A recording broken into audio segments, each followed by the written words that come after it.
Hello, hello, ayan. Good morning, good afternoon, and good evening, everyone. So, nandito tayo para sa isang maikling reaction video. So, syempre, bago ko umpisahan ang ating reaction video, please like and share and subscribe sa aking YouTube channel. At syempre, guys, no? Huwag na huwag niyong kakalimutang suportahan ang ating founder ng Kalingap, Kuya Bal Santos Matubang, Ate Edna, si Kalingap Rob, sa lahat ng kanilang kasamahang Kalingap, small Kalingap vloggers, at syempre ang QRT Boys na pinangungunahan ni Kalingap Rob, ayan, Kalingap Edu, Kalingap Dan, Kuya David, Ian Ramirez, no? At marami pang iba. So alam nyo na siguro kung sino-sino pa ang kanilang kasamahan. So, syempre guys, ayan, pag bago ka pa lang sa aking channel, please like and share and subscribe. So, umpisa na natin. And happy blessed Monday everyone. Happy first day of July. Ayan. So, sana po ay nasa mabuti kayong kalagayan habang kayo ay nanonood ng ating reaction video. So, re-reactionan ko guys ay isang maikli, no? Isang maikling video clips mula kay Kuya Bobby TV. So, kilala nyo si Kuya Bobby? Isa ring Karipa reactor. So, ito isang maikling video clip. Siyempre, kung di pa kayo nakasubscribe sa kanya, subscribe nyo na rin. Kuya Bobby TV 143. So, ito yung si Ate Maria Teresa ay nakilala ni Kuya Bobby sa nung naghatid siya sa Team Kalingap, ayan, or nagsundo, kasi ito ay nagsundo siya sa airport, galing sila ng Palawan. At si Ate Maria Teresa ay isang supporters or fans ng EDC. So shoutout po pala sa lahat ng EDC, Team EDC supporters, sa lahat po ng sumusuporta, no? Sa lahat ng groups, ayan, marami po sila, so lahat na po. At syempre, most especially, sa always nagmamarathon. At syempre, sa lahat ng always na nagpupunta sa live stream ko, nanonood ng uploads ko, ayan, salamat po sa lahat. Lahat na po kayo. Ayan, sana po ay dumami pa po kayo, no? Ayan. So, umpisa na natin mga ka-EDC. Nakaka-excite ito. Dahil isang supporters ng EDC ang nagsabi na ang EDC daw ay mayroon ng pagkakaunawaan or mayroon ng relasyon. Or sabi niya ay sila na. Yan ang opinyon or nilalaman ng puso't isipan ni Ate Maria Teresa. So, umpisa na natin.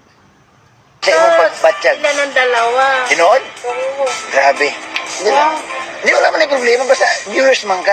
Imo man ang kuhan. Imo man ang...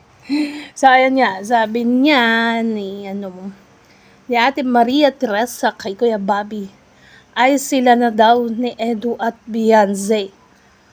At sabi nga niya, wag mo kong videohan, Kuya Bobby. Siyempre, alam nyo na ang mga basher. Dahil nakita na si Ate Maria, no?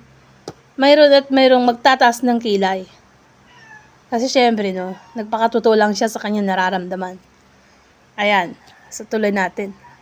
Na matagal na silang dalawa. Pero buto gig ka mo. Buto gig ka. Ya, masugot ka nga ko ang kanilang ninang. Hindi naman. Grabe. Ayan. So, sabi ni Kuya Bobby, ikaw daw ba gusto mo daw maging ninang? Kasi, Bisaya yung sabi niya. Masugod ka bang maging ninang? Parang gusto mo bang maging ninang sa kanila? Ganon yung ibig sabihin nun. No? Dahil nga si ate ay Bisaya din, kagaya ni Kuya Bobby. Kaya sila ay nagsasalita ng Bisaya. And shoutout sa lahat ng ating mga friends from Visayas, Mindanao, syempre Luzon. Sa lahat ng mga Pinoy, mga OFW na always nanonood sa atin. Ayan, so tuloy natin guys. Ha? Masa imong bulong, masa imong bulong. May tag sila na, pero hindi sure. Alam ko niya, So, yan nga. Ang sabi ni ate, sila na. Yan ang bulong ni ate Maria Teresa. Bulong na nakakabingi sa lahat. At alam ko ay tumatak sa isipan ng lahat ng solid supporters ng EDSA ang sinabi ni ate Maria Teresa. So, kahit naman ako na-amaze ako, no, sa sinabi ni ate Maria. Kasi tayo, naiisip naman natin na may pagkakaunawaan na yan kahit hindi tayo manghuhula o ano pa man. So, ang nakakaalam lang nito ng totoong kanilang pagkakaunawaan ay silang dalawa lang po. No? Kahit hindi pa man sila umamin, si Edo at Biancy lang ang nakakaalam kung ano nga ba ang kanilang relasyon sa isa't isa. At yun nga guys, diba?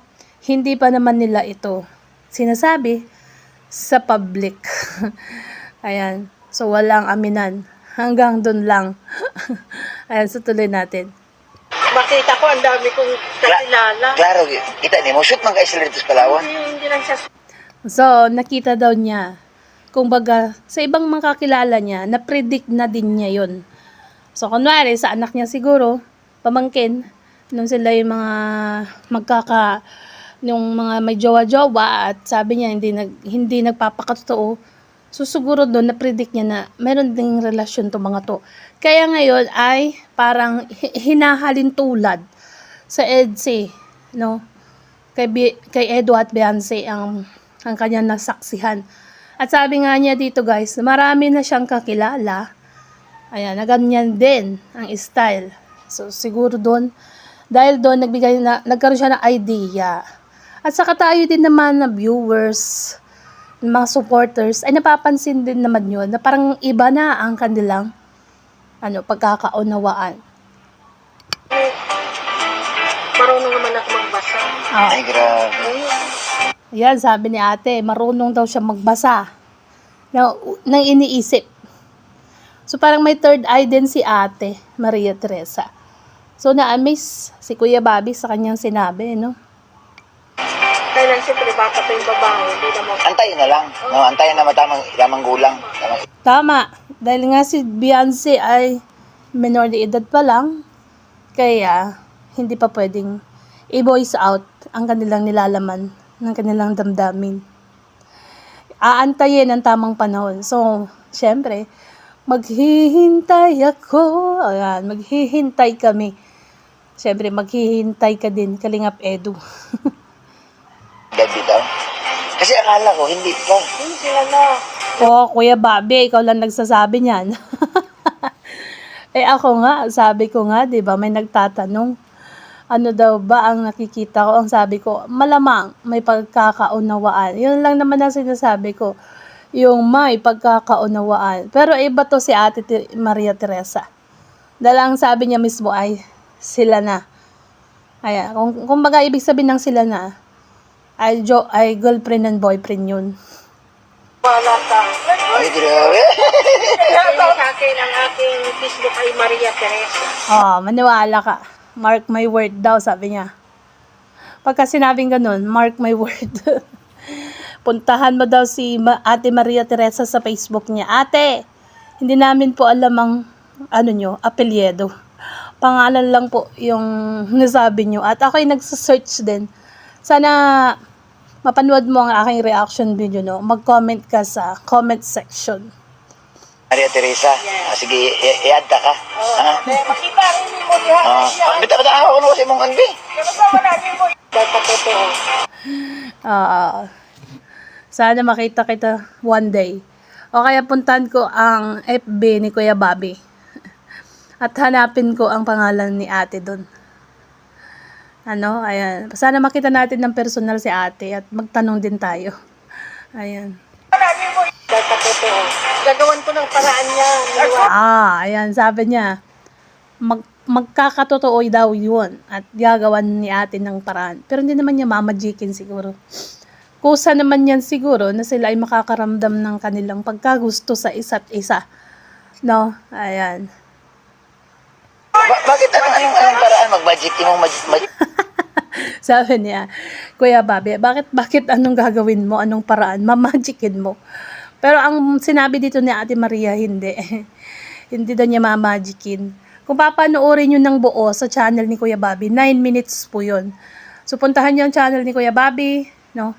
Ando ng full video ng bidyong ito, dahil ito isang small clips lamang mula sa channel ni Kuya Bobby. So, hanggang dito na lang po ang ating reaction video. At kung bago ka pa lang sa aking channel, click the subscribe button at ang tiny bell. Siyempre, support and subscribe. Kuya Bal Santos Matubang, Ate Edna, Kalingap Rab, ang Creative Voice, si Kalingap Edu, at ang may-ari ng video clips na si Kuya Bobby TV 143. So, alam ko'y maraming nakakakilala kay Kuya Bobby na isa ring kasamahan nating reactor ng Kalingap.